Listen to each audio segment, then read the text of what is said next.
Hello and welcome back to Coffee Kurosawa, the friendly film crit podcast. I'm Ben Filipkowski, your resident film freak.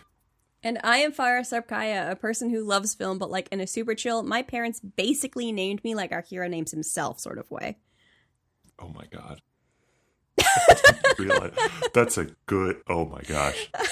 My brain just exploded a little bit.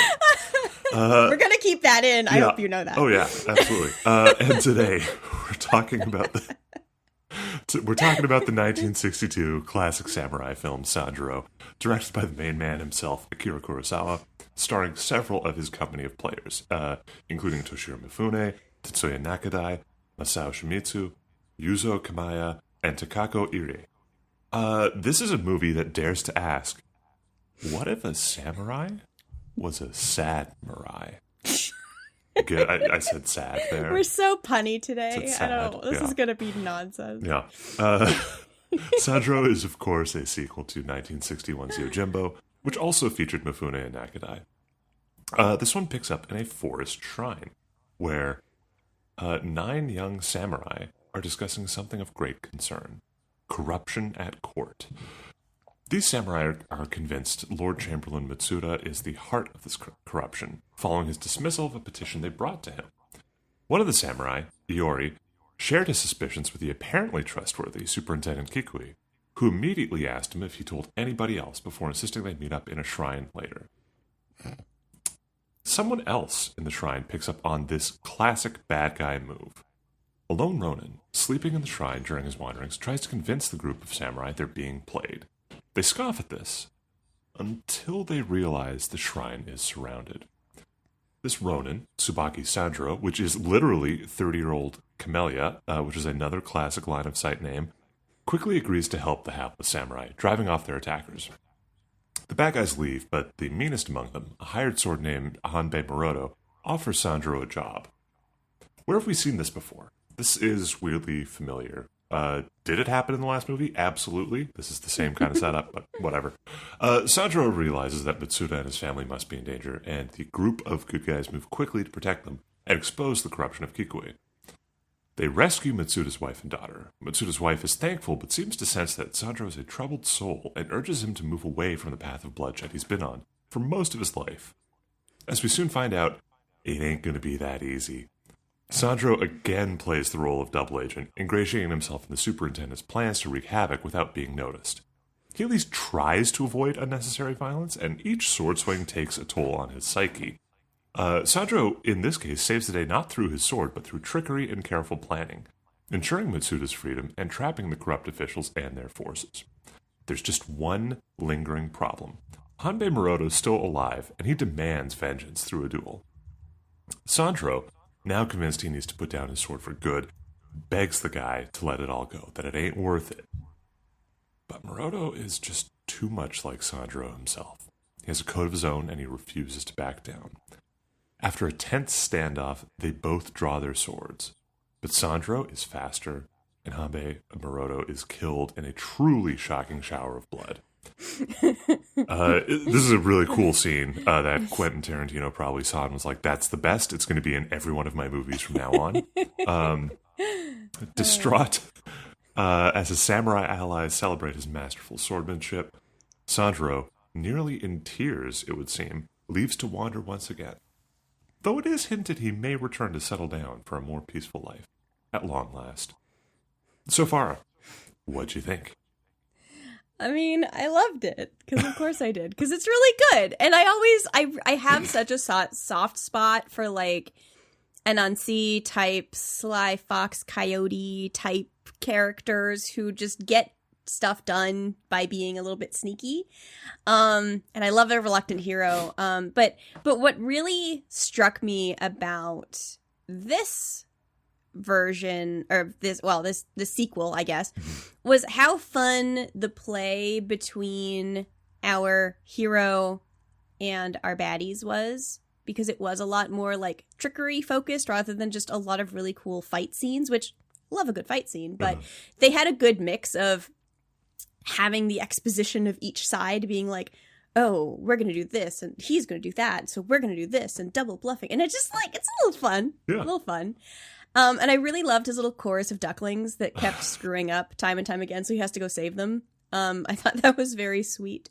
Yeah. The other thing too is we haven't gotten a lot of women in a lot of the Kurosawa films that we've watched, and as we've continued on, we've had one or two who start to bring in the moral compass, and these two very quite directly bring in the moral compass, which I thought was a very interesting add-on here, and how frustrated he gets by the end of having to be this very effective sword was really gave a lot of depth to something that could have and would have and might have just been like a cool movie full of fight scenes, and that's great.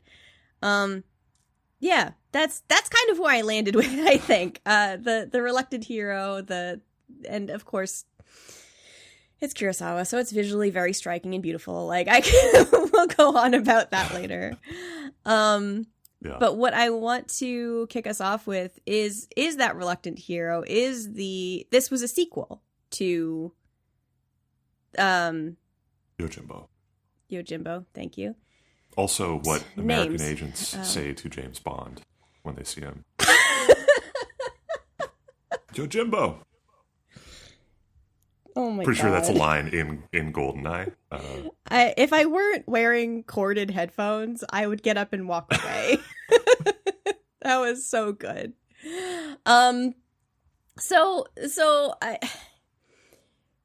We want to talk about tropes. We want to talk about archetypes, and we want to talk about how it changed between Yojimbo and here, because we started out with Yojimbo as this really fun kick butt movie, obviously very beautiful, very like what's the word I'm looking for, thoughtfully framed in a lot of ways, but still a lot of just a bunch of people hitting each other with swords. That's great. But here he's pivoted a little bit to add that lovely glaze of, but what if we didn't solve everything by just chopping people in half? Or, so let's talk about that for a minute around what stands out to you in particular around the shift between the two and where he has taken the archetypes that we see in 1 and 2.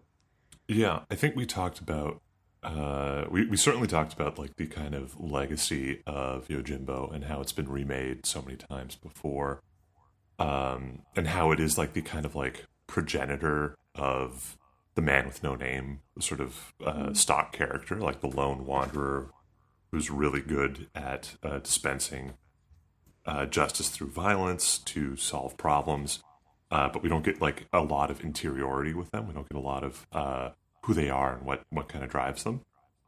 And I think, Yojimbo is it's an action movie with a lot of gallows humor in it. It's got, very dark comedy that way. It's very fun to watch.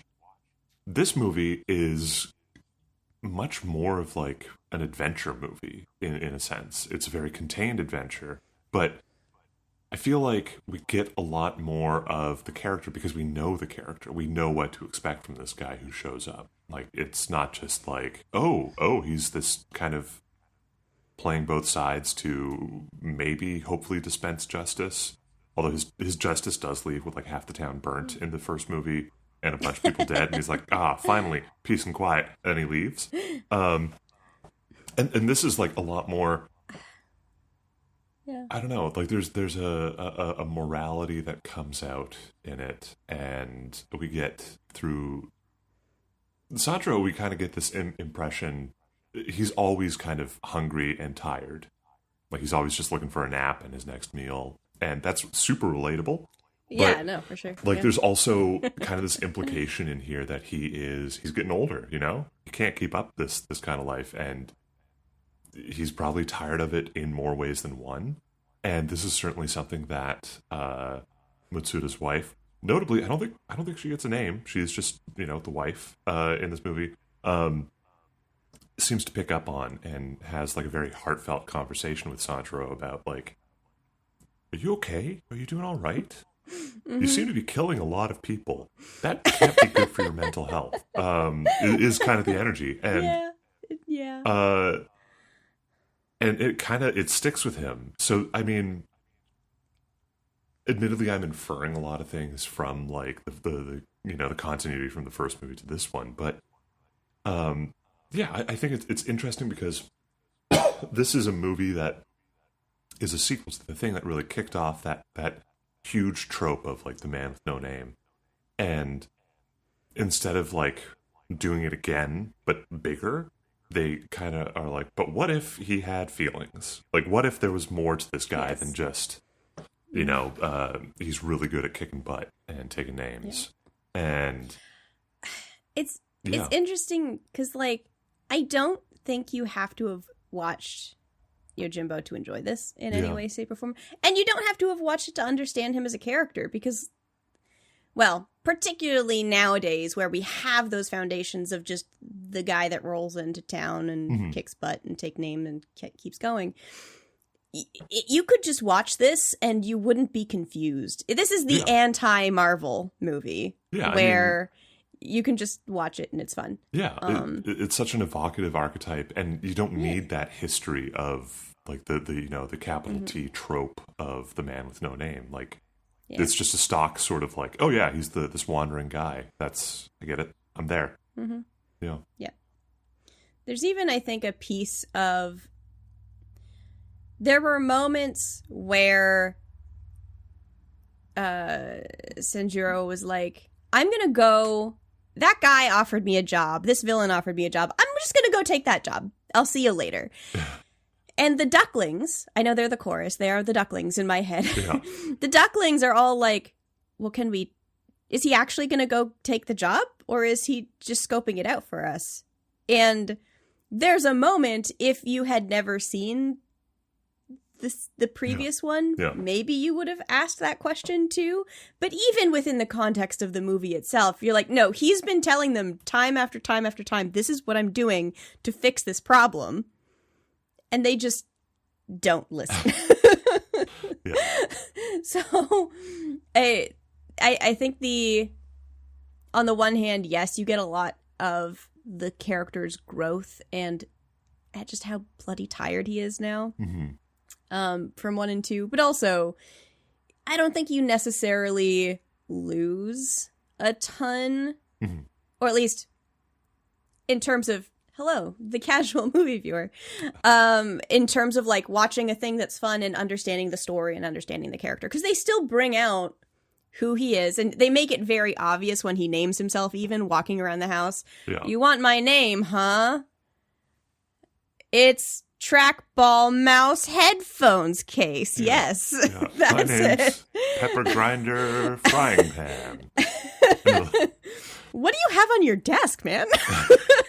Well, he's walking around. Yeah. I know. It's the line. It's such a line of sight bit, and because it's Tsubaki Sanjuro, and it's 30-something Camellia. Yeah, I think I'm not super familiar with Japanese naming conventions. I believe it's like you flip the names around and you get it. But he was Sanjuro in the first one as well, which is the 30-something part. But the name translates to like 30-something years old camellia flower. And in the first one, he was Kuobatake Sanjuro, which was 30-something mulberry patch or something like that. Right, yes. And both times he gets called out, and they're like, "Are you serious right now?" And he's like, "What? It's fine. It's fine." Yeah, don't worry about it. Yeah.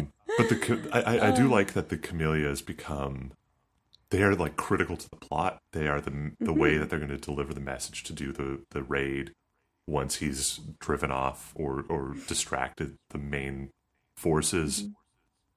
We also get that great bit where he's like furiously picking these flowers to drop them in the little creek, in the little stream to send the signal.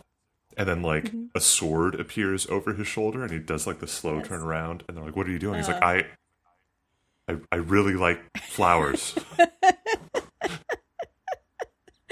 I just adore him. Yeah. He's just so good. it's moments like that, rather than the fact that he goes to picking flowers and not just killing everyone in the house. Yeah. Because we've seen it.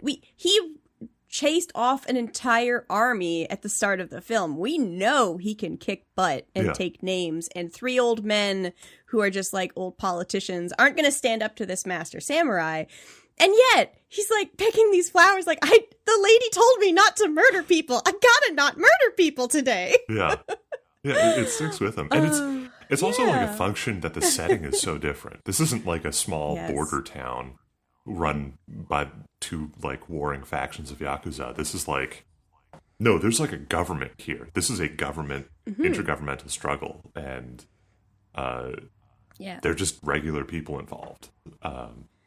Yeah. Mm-hmm. Yeah. The fact that the wife had the teeth blackening to show her status was a really interesting detail. And like, I know this is a Japanese movie made in Japan, so of course they're going to have the cultural touchstones that I would not necessarily think of. But as a Western viewer today, seeing that gives me that additional context of like, oh, why? And then Googling it and understanding like, oh, like really putting it in that place in history is really interesting to me. Yeah.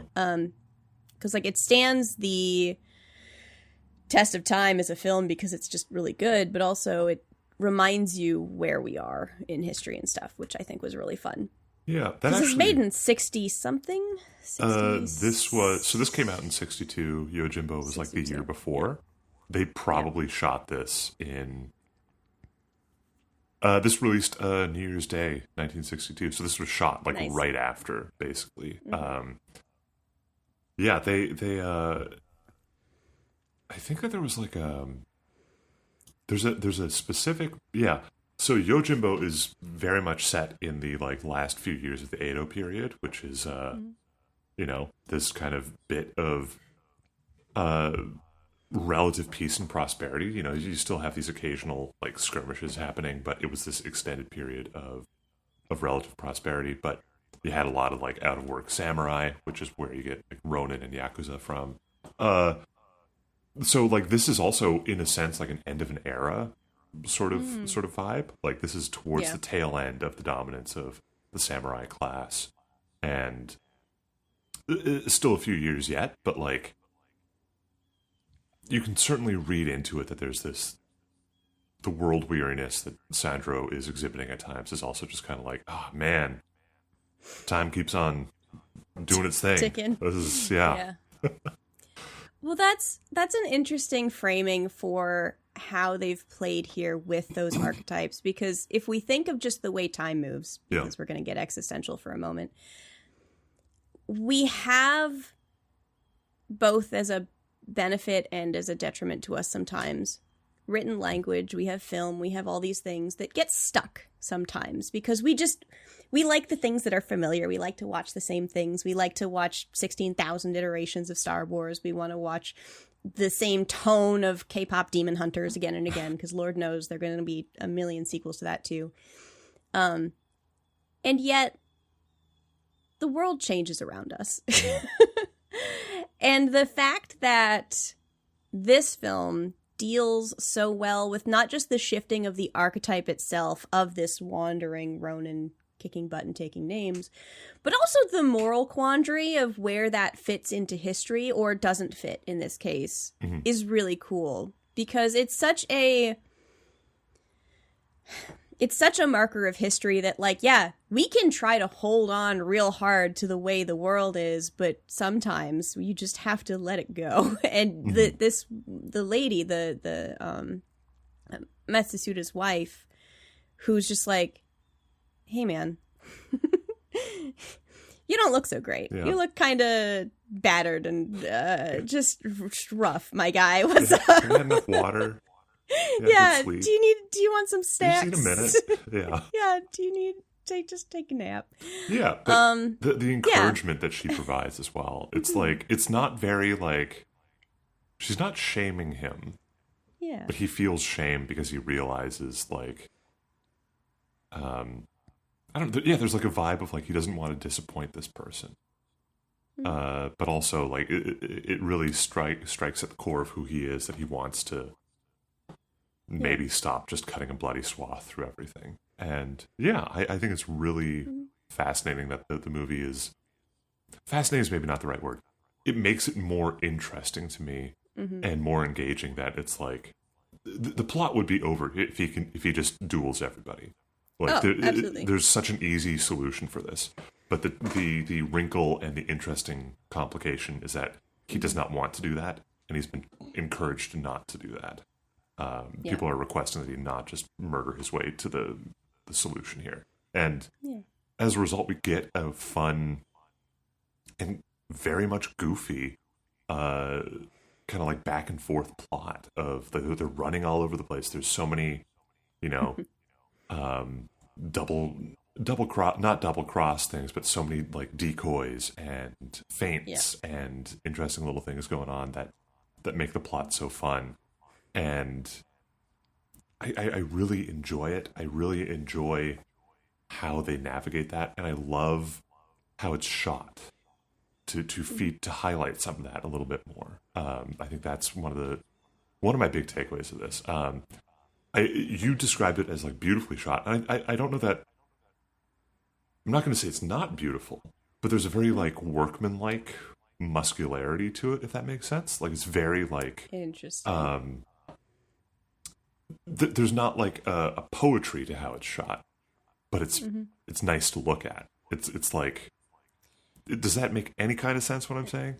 Well, okay, so here's the thing. I think the fundamental nuance here, and I feel like such a dork saying that, there is beauty in a well-built bridge that isn't like all spires and delicateness, right? There is a beauty in a well-built log cabin. That is not full of turrets and detail and whatever, but in its sturdiness and function, it's very beautiful in its way. Yeah, it's not painterly in the way that some Kurosawa movies are, but it's still lovely and it's very aesthetically pleasing. Yeah. Yes. I think there are a lot of different moments that will really stand out for me, and just the way that the camera focuses in, like even just, and this kind of pings off of the lady and the morality here, and even just the shift from old world samurai to maybe new world samurai here, of he goes on all fours to help the lady cross the wall. Yeah. And that, again, Western woman doesn't necessarily know, but the deference to the person that he is helping, the deference to someone who is weaker to him to be able to help her, all this stuff, that reads very honorable, very samurai to me. And the person who got locked in the closet later, that he's like, that shows that he's a good man. Yeah. Versus, and the way they frame it is he's like on his knees in front of her to help her up.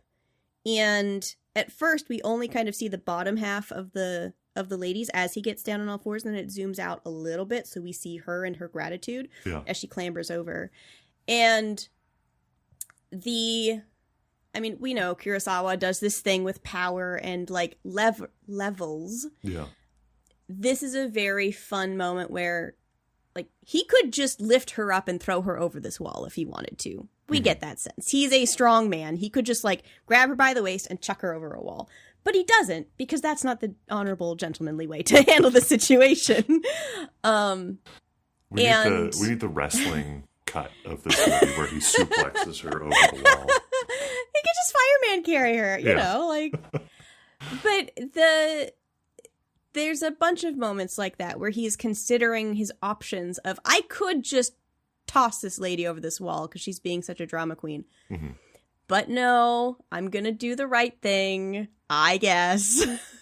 And not do that. He also has that line. There's a bunch of those. Yeah, he has a line there too where he's like, you know, your hesitation is going to make me kill more people.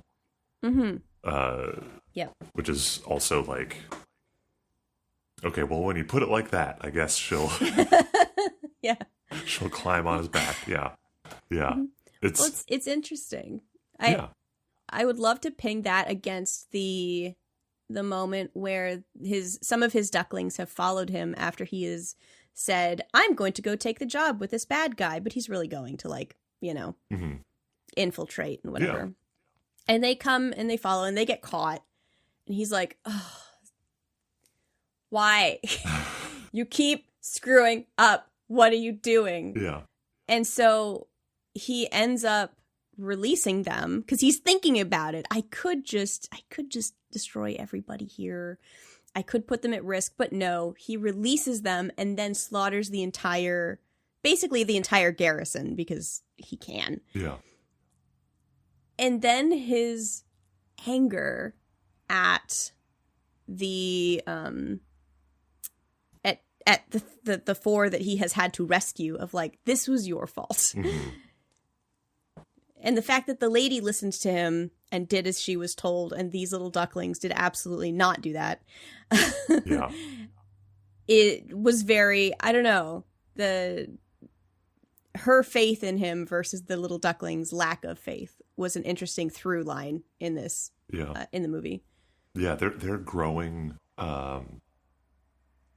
respect and admiration for him and trust of him is really interesting to watch. And I think the thing that I would want to call out in terms of like the blocking and framing is that we talked a little bit about this, it feels like ages ago in Seven Samurai, but the way that Kurosawa uses shapes as repeated images, like you have the circle, which represents the community, which represents the farmers, and is used to represent the samurai and these groups. And when someone is apart from that, that's a statement. That's showing that they are quite literally not within the group and thus metaphorically not part of the larger community. And he does a lot of interesting things like this. In High and Low, there were a lot of like triangles created by how people are placed around a frame. Like if we're using like their faces as like the points on a triangle. And, I think we've also talked about Citizen Kane, about how like, you shoot someone from a low angle looking up at them, it makes them look bigger and thus more powerful. You shoot someone from a high angle looking down at them, they are presented in a position of relative weakness or vulnerability.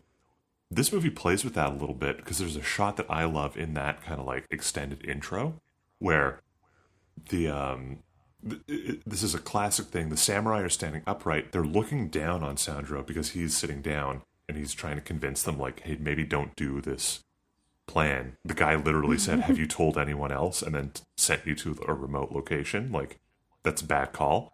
And we are kind of like, the camera's kind of a level with Sanjuro. So we see him in the frame, but looking up at the samurai, and there's like, they're looking down at him. The implication is like, we know that we're supposed to trust Sanjuro. Like, we know that this is the guy this is the main character. He's on the poster. So like, yeah, he's literally on the level with us. And he's on the level with us. Yeah. And this kind of like, it's just such a simple little technique, but they're literally looking down on him. Like there's contempt there. They're like, why should we trust you? And as he continues to talk, like the camera tilts down as they slowly drop down to his level. And like you're saying, he's being level with them. There's an honesty and trust there. And I think it's just such a really simple thing, but things like this get repeated. And we get this repeated shot of him in the foreground with the line of samurai behind him. And in varying stages of like respect and reverence for him. By the time that he's convinced them, they've paid him, and he starts to leave, they all like bow to him out of like gratitude and thanks, and to try and like, please tell us what to do next. And this is a repeated image. I sent you like 5 screenshots of this like one image, and it's just Sanjuro and his posse of it's his ducklings. Samurai. Yeah, his ducklings of samurai. Ducklings. And just like, yeah, it's such a repeated image, and it works so well. Yes. There's something about lines here, as a basic shape that gets repeated that I really love. And I actually wrote a blog on this in college as part of like a creative writing project. So yeah, I have deep thoughts. Yeah. Well, I think there's a number of times where he'll look out a window. I think this is one of the screenshots that I sent you while I was watching this, because this is how this works in the background, guys. We just send screenshots to each other of things that we want to talk about. Of Sanjuro looking out a crack in the wall, and everyone's sitting, all the ducklings are sitting down, and then he sits down and they all go look out the wall, kind of Seven Dwarves-esque, if you will. And then, there's that is again and again and again. Or there's one where they're all kneeling, he's sitting on a chair, and they're like, what do we do? And he's just sitting there rubbing his face, because that's what he does. That's his character, movement. And it's the reverse of what we had at the start, right? Where he's the one on the ground. They're all standing like, why do we trust this guy? Mm-hmm. Now they are the students and he is the teacher. And they're like, oh, we understand now that he knows what he's talking about. Yeah. And I enjoy how consistently this has happened. And kind of similarly, there's a moment where the group of ducklings and Sanjuro are standing behind some bushes, trying to scope out this house, and where they think that the counselor, superintendent, I think. Superintendent, yeah. Sorry, is he the Chamberlain or the superintendent? I wrote it down and I've immediately forgotten. We're good at this. We're good at details. Where the person that they are trying to rescue is being held. Yeah. The Chamberlain. And thank you. And so they're all watching this building, and he's like, hey, does that pond have fish in it? And they're like, what are you? Yes. What are you talking about? He throws a rock. It splashes as if fish are making noises. And they all hide as the guards come out. And the way that it's shot is it looks like they're up on a ledge looking down on the house as if they have the upper hand. Yeah. Which I thought was really fun little visual detail. And it goes back and forth like this, where he'll be sitting beside a wall with the little tiny door. Yeah. Which I think is like a service door or something in the buildings. Mm-hmm. And then the villains will be kind of in the background doing stuff, and he's just watching them. And those little visual tricks of like, I see you, are very fun as well. Yeah. I don't know enough about the different lenses that you would use, or that Kurosawa would use. I know he used a lot of telephoto lenses. So there's a lot of these wider shots where there's like action in the foreground and action in the background, and you catch everything. And the shot that you're talking about where they're like trying to figure out what's going on with the guards, they throw the stone into the pond, is really cool because, like you're saying, it's almost like a forced perspective visual trickery thing, but it's not. It's just it's a smart composition, and they used the space really well. It's smart, it's cool, it's well done, and it's just nice to look at. It's just so nice to look at. It just feels like it's the same, like, I get the same vibe from this that I get from Jaws. And if you've listened to that episode, I've just ranted and raved about, like, look at all the cool, like, these shots are just good. This is just a good shot. This is the same vibe. And they're interesting compositions that tell us a bit more about the story. Sometimes they're heavy-handed, sometimes they're subtle, but, like, it all works, and it contributes to the whole that is this movie. Love it. Yeah. There were two shots that come to mind with that heavy-handedness. The first one is close to the beginning. He puts himself on, or maybe it's like a little bit. Yeah, it's probably in the first third. Anyway, where he's just like, okay, first things first, we're going to rescue the ladies. And everyone's like, what are you talking about? He's in danger. We need to rescue the Chamberlain. And he's like, he is lying on some kind of like bed or wagon or something that has slats, so we can kind of see him through some lattice work. And that's the sort of the left third of the screen. The rest of the screen is the ducklings, and they're all standing up and they're kind of annoyed, but we're on the level with our boy, and he's like just lying down, just trying to take a nap, to be like, okay, go get him, where is he? And they just are silent. And you're like, oh, right. Right, we can't, oops. And, yeah, so many good visual gags. That's a cool shot. Yeah, that's such a cool shot. That's, I think, we were talking about that one, sharing the screenshot, like, look at this. It's so good. It's amazing. Yes. The good visual gags as well. Like, you have his bit where they're all like crouched down and like scuttling behind bushes in a straight line, and he looks back and he's like, we can't do this. We look like a centipede is really funny. There are two repeated gags that I like, and there's like a sequence where it's like Sanjuro just is in different poses trying to have a nap, and like the door keeps like slamming, and he's like, what the hell? And all we see is like the bottom half of people just like coming in the room making noise, and he's like, I just want to sleep, my guy. And he's just scowling and grimacing at them, and then they capture one of the guards and stuff him in a closet. And just like repeatedly, and then like occasionally they pull him out, and there's like a point where he's like, actually, I have something to share, and gives him some information. He's like, thank you, and puts himself back in the closet. It's so funny. Because he coughed at one point, and the Chamberlain's wife let him out and just gave him a change of clothes and some dinner. And he's just like, it never occurred to her that I would run away, so I can't do it. Yeah. That'd be rude. Yeah. Like, the guy, like, was given, like, basic kindness and respect, and he's like, well, I have to help you guys out now. Damn. Okay.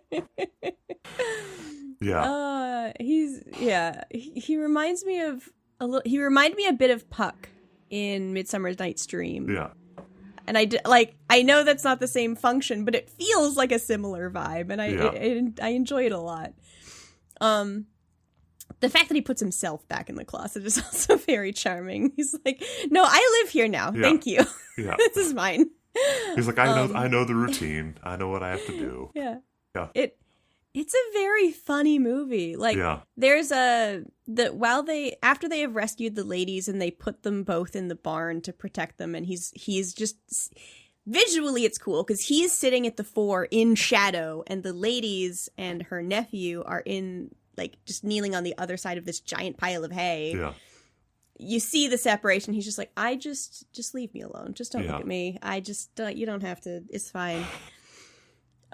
But then as the two ladies, he's hanging out. All the other ducklings have left. He's protecting the women, and the women are just sitting in the hay like, so do you come here often?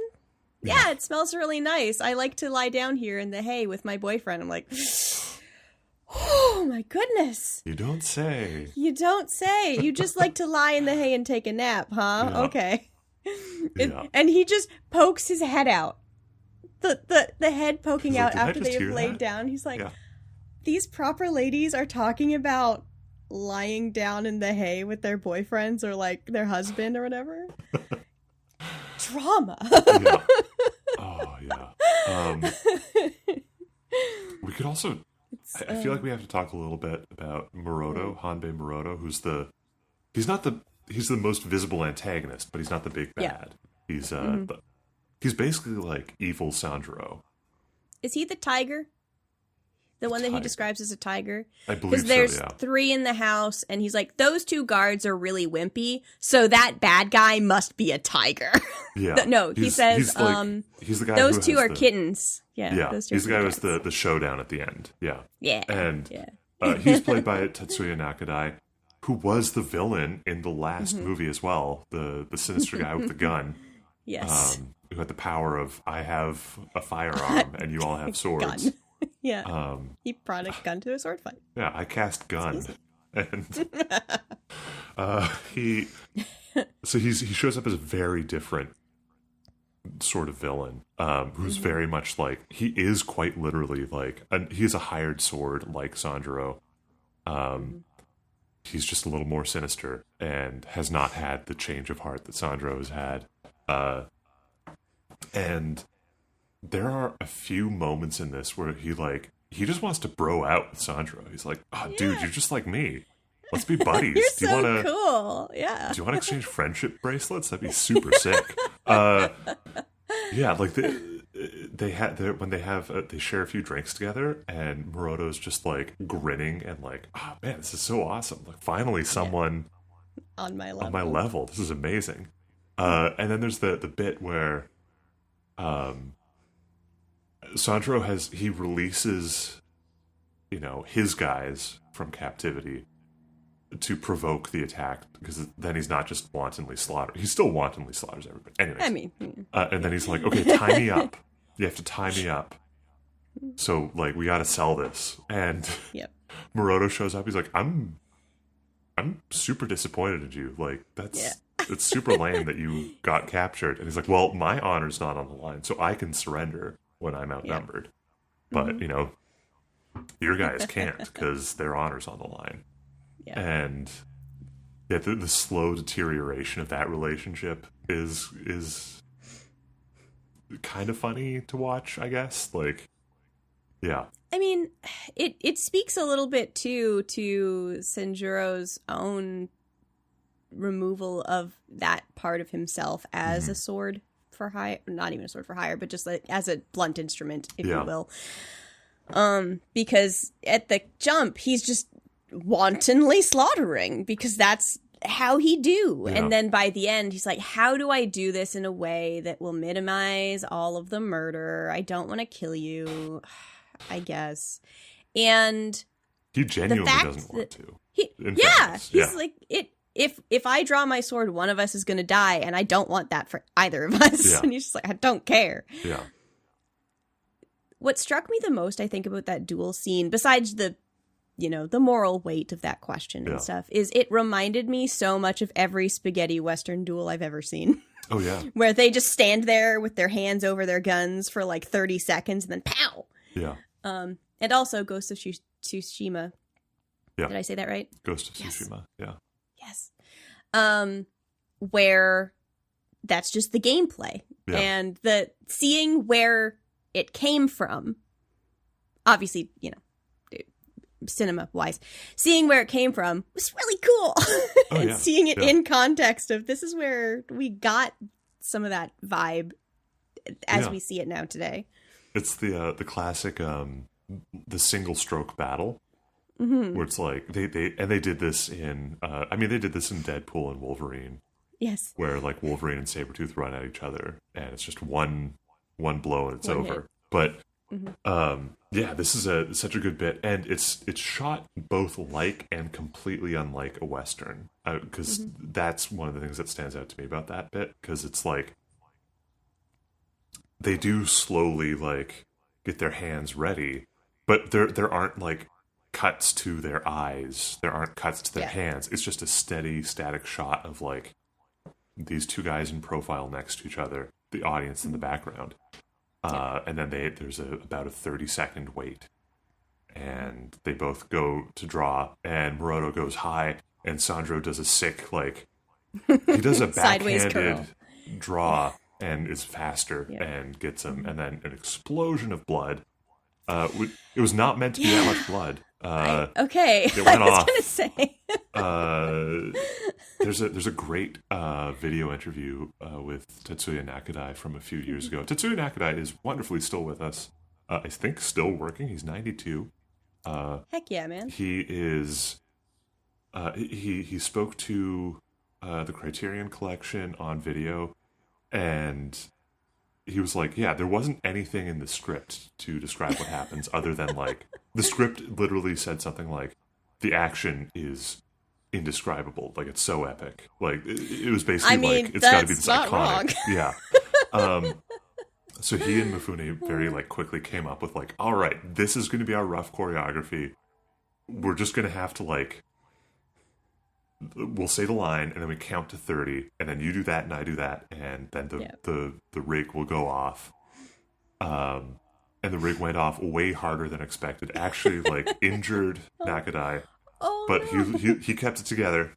So like some of the looks of shock on that are because people, for a split second, actually thought that was like, oh no, it was a real sword and we've just killed the guy. But Nakadai kept it together, and this video interview is amazing because like he is such a good storyteller for it. At the very end, and he has like this like sly smile. It's like, we got it in one take. Nice. It's good. Yeah. Heck yeah. They knew. He knew.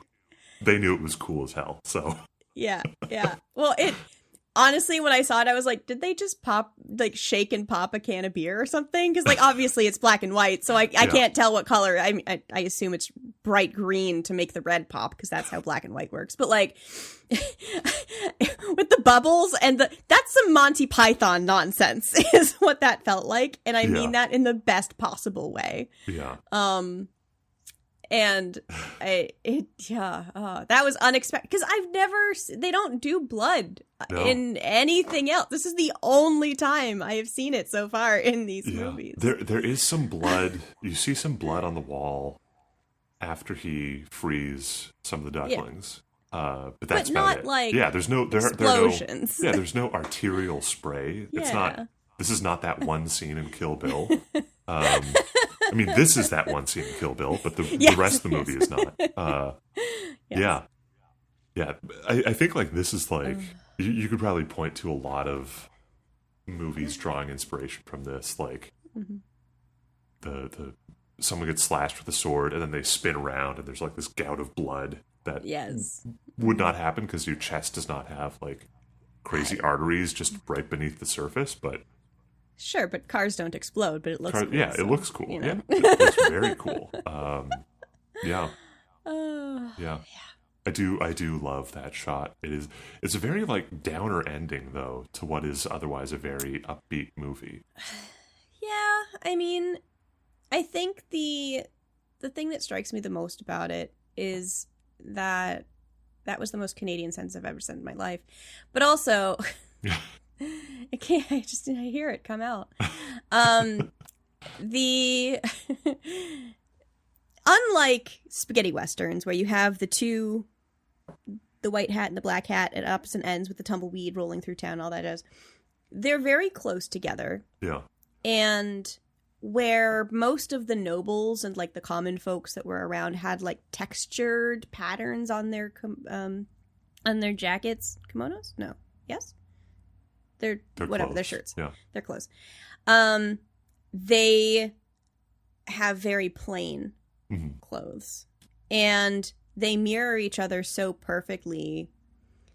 And after he kills him and he walks away and all the ducklings follow, they're like, now what? And they bow in reverence.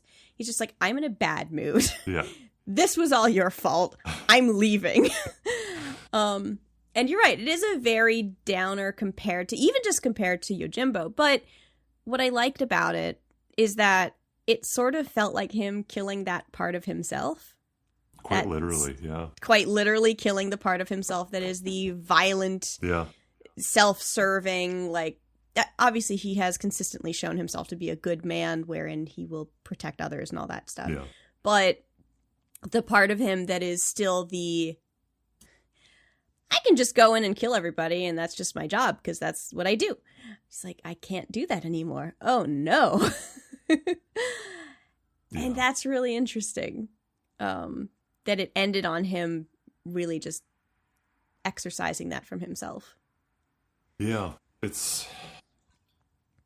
there are hints in the ending that like, oh, maybe he'll come back and retire. Like there's that entire conversation that Mutsuda and his wife have once. And again, this is the only time that we see the Chamberlain who has been imprisoned and tortured for this entire movie. And I mean, does live up to the descriptions that everyone gave of him as being like, he looks kind of funny and not handsome and noble. But like Tolkien told us, all that glitters is not gold. You gotta look beneath the surface sometimes. It is.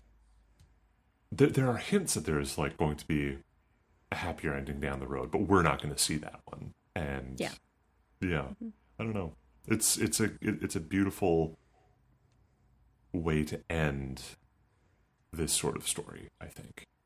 You know, it's not all, because I don't know how you would have that duel and not have Sanjuro can't just immediately turn and be like, okay, and I'm good now. Yeah, I'll come back with you guys. Yeah, It doesn't really work. There has to be that kind of that final twist. Tragic though, maybe. Yeah. The fact that this and Yojimbo were just kind of like could have just been cool action movies. You know, we have a ton of those nowadays. Of course we do. But kind of as we started with, the fact that it is lent this emotional weight and this character is made to be so much more real and more complex than just a blunt instrument really lands it for me as something that's more than and again, not to dismiss action movies, they're great and fun, but brings it alive a little more than I would have expected. Yeah, it's nice. There's a really like genuinely beautiful shot in this. I'm shifting gears a bit here, but when the baddies are defeated and like the stream is filled with the flowers, is great. There are two bits here that I really like. This all happens, and I can't remember the order of it, but Hyundai Moroto, who winds up dead in the duel at the very end, because he is that hired sword, he accepts this defeat in stride. He's like, well, it's all over. And then he has like that very like, he has like the riding crop, and he kind of starts like, he bats it over his shoulder and starts walking away.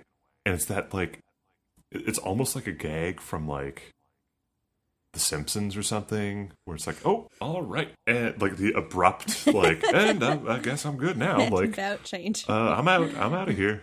Not my problem. And then he like kind of thinks about it a bit, and he's like, I'm gonna have my vengeance anyways.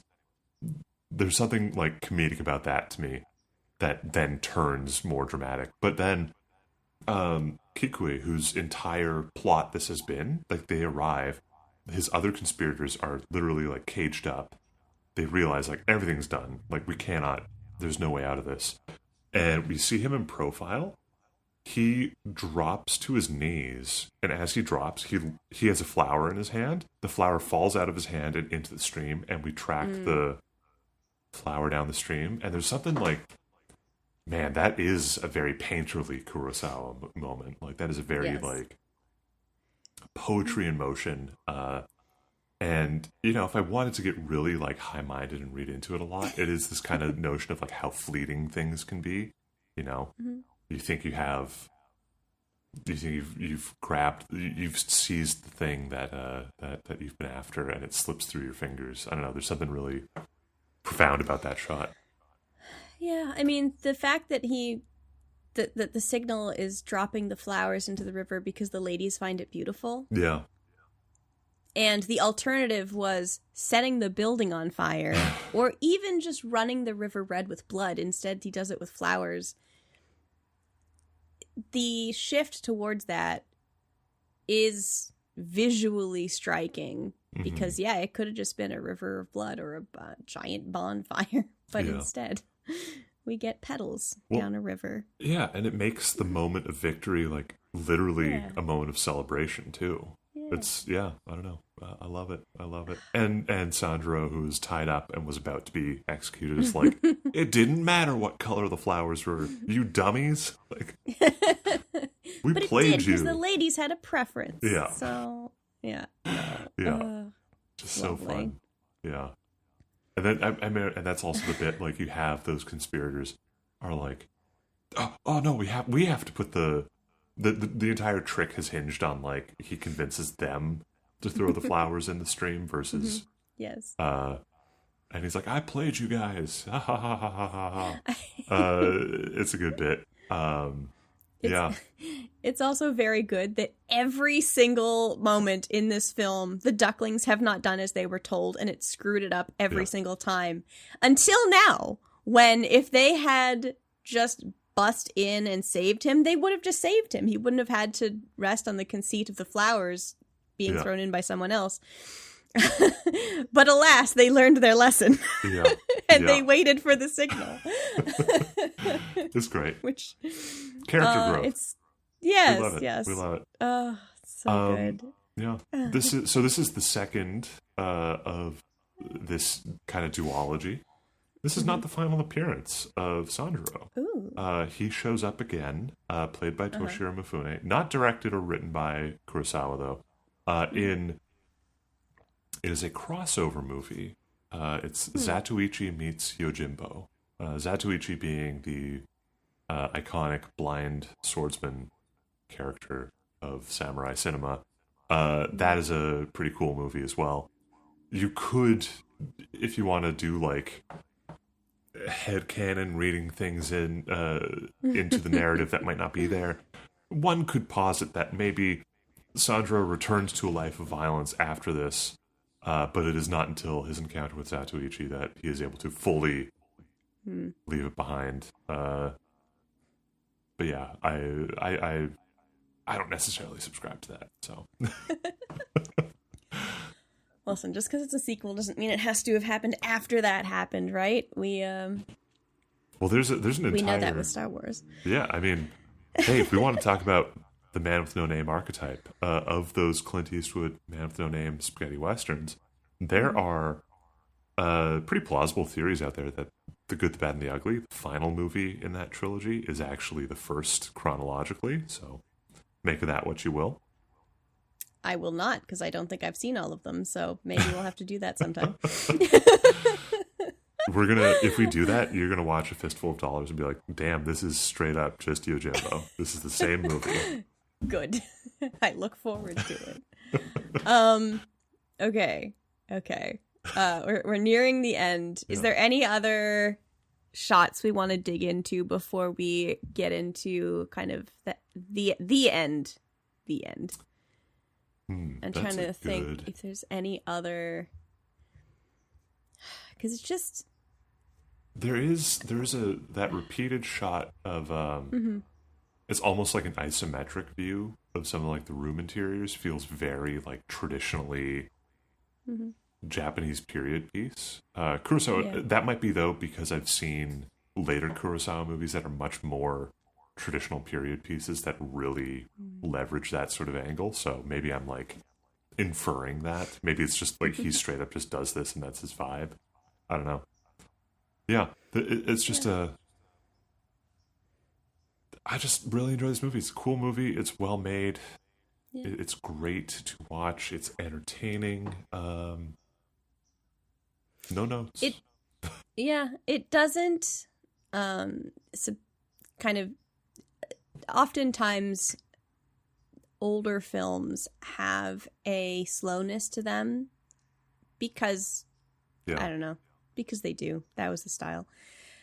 And this one, I mean, it was made in the 60s, but it felt very active, very like... Very kinetic. Yes, thank you. Very kinetic. And like the sets were, they're lovely. They're beautifully made. You can tell they're sets in certain moments, but generally speaking, like it feels, if not lived in a Star Wars kind of way, it feels alive. Yeah. Which is really lovely. Yeah. So. Very lived in a positive way. Yeah. Yeah. So Ben, if you want to learn about anything film related, why Sanjuro? I think if you want to learn about the power of framing and blocking, you got to watch this movie. This is again another masterclass by Kurosawa in all of this, and it is kind of one of his big things, at least in my opinion. He's very good at putting people in a frame and making that frame interesting and using it to tell a bit more of a story. Again, I've said that so many times before on this podcast, so this is not exactly like revolutionary. Nothing revelatory, nothing revolutionary about this, but it does really apply here. It's simple, it is to the point, but it looks cool and it works well. You should watch this. Again, you should also watch Jaws and Citizen Kane for your kind of like masterclass on framing and blocking, and you'll just get it. You'll just understand. Yeah. Or you can listen to the podcast episodes about those things that we have in our backlog. Or all of the above. And then you can learn about them too. All of the above. Farrah, if you're just looking to watch something on a Friday night, though, why Sanjuro? So, as always, I did in fact watch this on a Friday night, and it was a lot of fun. It doesn't have quite as simple a plot to previous films, so Yojimbo, even Seven Samurai to a certain extent. But so you have to pay a little bit more attention to the subtitles if you do not speak Japanese. But it's really good. And it's a lot of fun. And the trickskiness of our hero against the villains is a lot of fun. And the little... It almost feels like they're both in the room pinging ideas off of each other, which is a lot of, like, very entertaining. And it is just visually cool. So I would watch it just for the visual coolness. And finally, I think I would watch it because seeing such an evolution in what makes a man and in a single man is really, I don't know, it's heartwarming in its way, I guess. It feels very heartwarming to see his growth and evolution as an individual. I don't know, it's good. If you want to find all of those podcast episodes that we mentioned or our future podcast episodes, you can find us on all of the streaming services for podcasts. You can find us also at Patreon as Coffee and Kurosawa. You can find us on Blue Sky as Coffee Kurosawa Pod. You can find me on Blue Sky and Letterboxd as Farrah Sarpkaya, and at sarpkaya.ca, where I lend my voice as a voice actor. Ben, where can the people find you? I'm on Blue Sky as at the Benjimon, and on Letterboxd as at Benjimon. And I think that brings us to the close of another wonderful discussion of all things Kurosawa, as usual, fueled by coffee. Mm-hmm. And yep. You know, I guess if I had to sum this up in one sentence, this movie up in one sentence, I would say: single man seeks good place to nap. Everything goes wrong. We'll catch you next time.